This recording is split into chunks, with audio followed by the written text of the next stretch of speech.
ಬೇಸಿಗೆ ಬಿಸಿ ಹೆಚ್ಚಾಗಿರೋದ್ರಿಂದಾಗಿ ಜನರು ಎಳ್ನೀರು ಮತ್ತು ತಂಪು ಪಾನೀಯಗಳ ಮೊರೆ ಹೋಗಿರುವಂಥದ್ದು.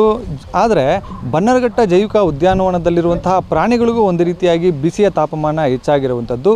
ಈ ಒಂದು ಹಿನ್ನೆಲೆಯಲ್ಲಿ ಬನ್ನರಘಟ್ಟ ಜೈವಿಕ ಉದ್ಯಾನವನದ ಆಡಳಿತ ಸಿಬ್ಬಂದಿ ವಿಶೇಷವಾಗಿ ಪ್ರಾಣಿಗಳನ್ನು ನೋಡ್ಕೊಳ್ತಾ ಇದ್ದಾರೆ. ಆ ಪ್ರಾಣಿಗಳಿಗೆ ಕಲ್ಲಂಗಡಿ ಆಗಿರ್ಬೋದು, ಟಾಟಿಲಿಂಗು ಮತ್ತು ಐಸ್ ಬ್ಲಾಕ್ಗಳನ್ನು ನೀಡಿ ಅವರು ಪ್ರಾಣಿಗಳು ಕೂಲಾಗಿರುವಂತಹ ರೀತಿಯಲ್ಲಿ ನೋಡ್ಕೊಳ್ತಾ ಇರುವಂಥದ್ದು.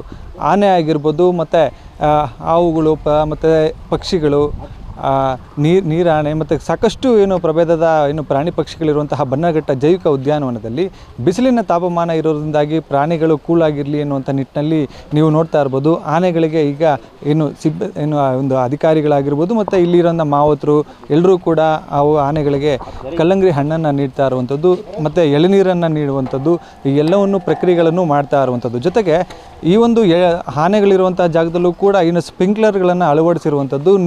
ನೀರು ಆವಾಗ ಒಂದು ನೀರನ್ನು ಬಿಡುವಂತಹ ಕೆಲಸವನ್ನು ಮಾಡಲಾಗ್ತದೆ. ಜೊತೆಗೆ ಆನೆಗಳಿಗೂ ಕೂಡ ಇಲ್ಲಿ ಒಂದು ಪೈಪ್ ಮೂಲಕ ನೀರನ್ನು ಬಿಟ್ಟು ಅವು ಕೂಲಾಗಿರುವಂತಹ ನಿಟ್ಟಿನಲ್ಲಿ ನೋಡ್ಕೊಳ್ತಾ ಇರುವಂಥದ್ದು. ಇಲ್ಲಿ ಸಾಕಷ್ಟು ಕಡೆಗಳಿಂದ ಬನ್ನರಘಟ್ಟ ಜೈವಿಕ ಉದ್ಯಾನವನಕ್ಕೆ ಪ್ರಾಣಿಗಳನ್ನು ನೋಡಲಿಕ್ಕೆ ಬರ್ತಾರೆ ಮತ್ತು ಪಕ್ಷಿಗಳನ್ನು ನೋಡಲಿಕ್ಕೆ ಬರ್ತಾರೆ. ಪ್ರಾಣಿ ಪ್ರಿಯರಾಗಿರ್ಬೋದು, ಎಲ್ಲರೂ ಕೂಡ ಸಾಕಷ್ಟು ಜನರು ಬರ್ತಾರೆ.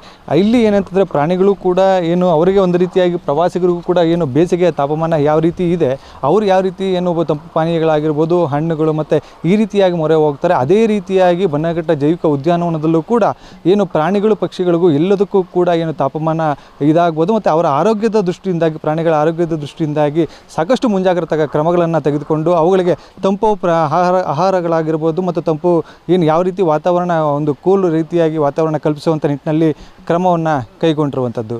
Ambareesh Thimmegowda, guarantee news, ಬನ್ನರಘಟ್ಟ.